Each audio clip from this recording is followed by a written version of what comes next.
ये 4 प्रकार की होती हैं। नंबर 1 है मुख्य क्वांटम संख्या, नंबर 2 दिगंशी क्वांटम संख्या, और नंबर 3 है चुंबकीय क्वांटम संख्या, और नंबर 4 है चक्रण क्वांटम संख्या। चलिए देखते हैं। सबसे पहले मैंने बताया क्वांटम संख्या।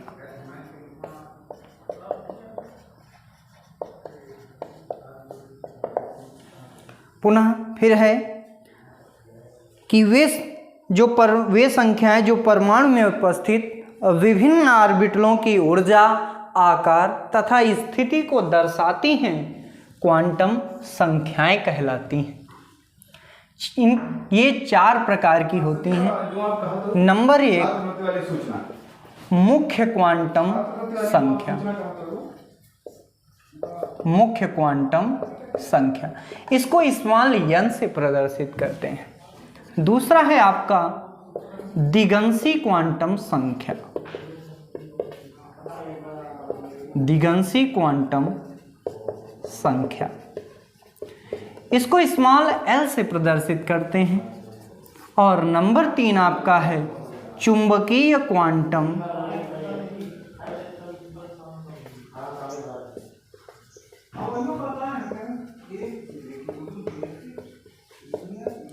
इसका है स्मॉल m।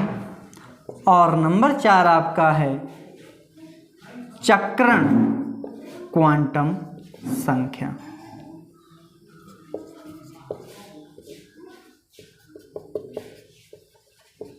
इसको स्मॉल s से प्रदर्शित करते हैं। अब बात कर लेते हैं, 4 प्रकार हैं। सबसे पहला आपका है मुख्य क्वांटम संख्या। यह क्वांटम संख्या यह बताती है कि मुख्य जो कक्षा है वो कहाँ पर उपस्थित है, उसकी बात दर्शाती है। इसे स्मॉल n से प्रदर्शित करते हैं। n का मान 0 से लेकर के 1, 2, 3, 4 कोई भी धनात्मक पूर्णांक हो सकता है। 1, 2, 3, 4 शून्य नहीं होगा। 1, 2, 3, 4 आपका कोई धनात्मक पूर्णांक हो जाएगा। दूसरा है आपका दिगंशी क्वांटम संख्या। दिगंशी क्वांटम संख्या को यल से निरूपित किया जाता है, यानी यल से प्रदर्शित करते हैं, और इसे सहायक क्वांटम संख्या भी कहते हैं। इसे सहायक क्वांटम संख्या भी कहते हैं। और इसके मान मुख्य क्वांटम संख्या के मान पर निर्भर होते हैं। जैसे आपका एक फार्मूला है यल बराबर n-1, और दूसरा है यदि अगर आपका अंतिम इलेक्ट्रॉनिक विन्यास s में होगा तो यल के लिए मान 0 होता है, और यदि p में है तो यल के लिए मान 1 होता है, और d में है तो यल का मान 2 होता है, और अगर f में है तो यल का मान 3 होता है। एक फार्मूला है आपका यल बराबर n-1, और दूसरा है यदि s में है तो यल बराबर 0, और p में है तो 1, d में है तो 2, और f में है तो 3। तीसरी बात कर लेते हैं चुंबकीय क्वांटम संख्या। चुंबकीय क्वांटम संख्या जो है इसे m से प्रदर्शित करते हैं, किस स्मॉल m से प्रदर्शित करते हैं, और इसे मुख्य रूप से जीवान प्रभाव की व्याख्या करने के लिए प्रयुक्त किया जाता है। और इसके मान यम के मानों पर निर्भर होते हैं। यह संख्या नाभिक के चारों ओर उपस्थित इलेक्ट्रॉनों के मेद विकिरण को दर्शाती है। और यम के कुल संभावित मान बराबर फार्मूला होता है 2l+1। 2l+1।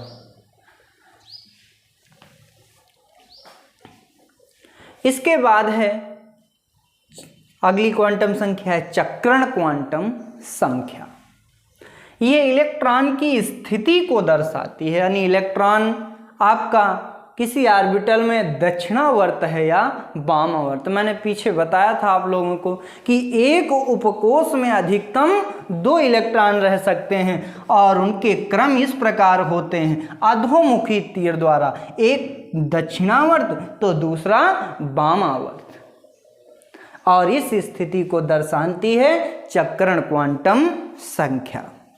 एक इलेक्ट्रॉन के अपनी अक्ष के चारों ओर गति करने की व्याख्या करती है। यदि आपका दक्षिणावर्त है, मान लिया कोई इलेक्ट्रॉन आपका दक्षिणावर्त है, तो इसके लिए यश का मान होगा प्लस का 1/2, और यदि यही वामावर्त है तो यश बराबर आपका माइनस का 1/2। अब इसी पर आधारित हम कुछ प्रश्न देखते हैं।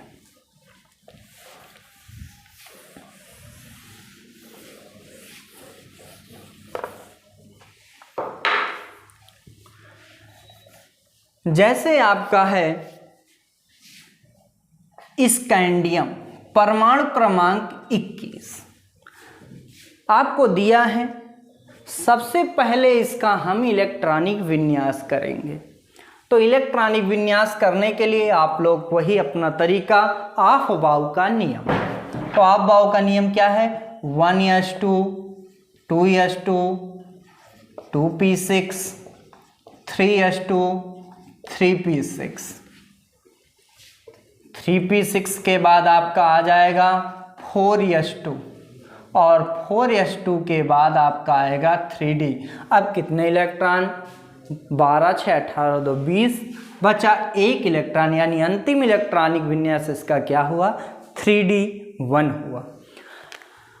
अंतिम इलेक्ट्रॉनिक कह रहा आपका 21 स्कैंडियम के अंतिम इलेक्ट्रॉन की चारों क्वांटम संख्याएं ज्ञात करनी है। यहीं पर आपको ध्यान देना है, अंतिम आपका कौन सा है? 3d1 है, लेकिन जो इसका मुख्य क्वांटम संख्या है, जो अधिकतम ऊर्जा स्तर का मान है, ये कितना है? 4 है। तो ये इसलिए यहाँ पर n बराबर आपका आ जाएगा 4। यल बराबर जब 4 आएगा, और आपको मैंने अभी बताया कि यस पे अगर जाएगा तो यल का मान 0 होगा, पी पे जाएगा 1 होगा, और डी पे जाएगा तो 2 होगा। तो यहाँ पे अंतिम इलेक्ट्रॉन आपका डी में गया है, तो यल बराबर आपका हो जाएगा 2। और एक बात आप लोगों को भूल गए थे, जो यहाँ पे मैंने बताया यम बराबर 2l+1, और एक यम बराबर होता है -l से 0 समेत +l, -l से 0 समेत +l। तो यम बराबर आपका फार्मूला हो जाएगा, जैसे -l से 0 समेत +l आपको चलना है। तो यहाँ l का मान माइनस आपका 2 है, तो पहले आपका -2, फिर उसके बाद -1, फिर आपका 0, फिर आपका 1 और फिर आपका 2। तो यम के मान कितने हो गए? -2 -1 0 1 2। अब आपको बताते हैं कि डी में अधिकतम इलेक्ट्रॉनों की संख्याएं होती हैं 10। जब डी में अधिकतम इलेक्ट्रॉनों की संख्याएं 10 होती हैं तो उपकोषों की संख्या यानी कितनी होंगी? 5। आपके पास कितने इलेक्ट्रॉन हैं? 1 इलेक्ट्रॉन। शेष आपके पास 9 इलेक्ट्रॉन अयुग्मित हैं। तो यहां पर -2 -1 इसका 0 1 2। अब देखिए जो पहला इलेक्ट्रॉन है वो किस पर है? -2 पे है, तो यम बराबर आपका मान कितना हो जाएगा? -2।